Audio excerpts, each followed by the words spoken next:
We've got this groundbreaking development, a bionic pancreas that's 3D printed, and it's fully functional with living cells.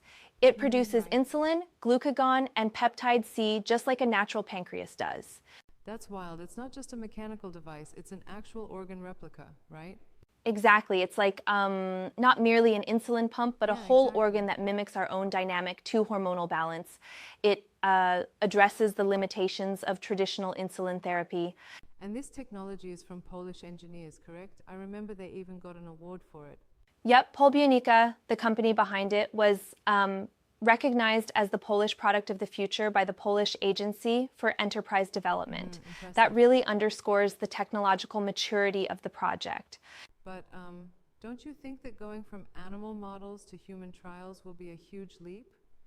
For instance, managing stable blood flow in a 3D printed organ is no small feat.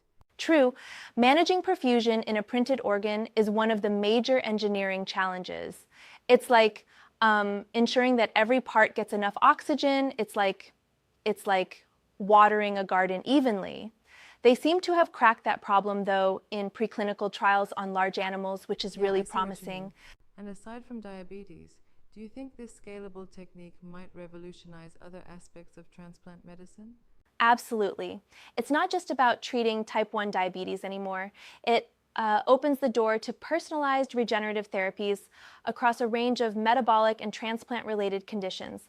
Imagine printing organs on demand for those in dire need. That's a game changer. Although I wonder, could there be ethical or cost barriers before we see mass adoption of printed organs? That's a solid point. The cost, accessibility, and even the ethical implications of creating organs on demand are significant. However, if we look at it as a long-term solution, reducing healthcare burdens and transplant wait lists might eventually offset those challenges. Yeah, that makes sense. It's fascinating how interdisciplinary this is, melding 3D printing, bioengineering, and clinical medicine.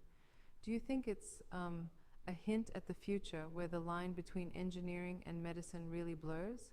Definitely. It's a transformative step, showing that advanced manufacturing and cellular biology can converge into a new paradigm of personalized therapy. It's the kind of innovation that forces us to ask, are we really curing diseases or just managing symptoms? Very true. I'm excited to see how upcoming clinical trials will validate these early promising results. The notion of a bionic pancreas isn't just futuristic, it's becoming reality. Precisely, this is a milestone in regenerative medicine. If continuous trials confirm safety and efficacy in humans, we might soon witness a shift in how we treat chronic conditions. Absolutely, it's a brave new world.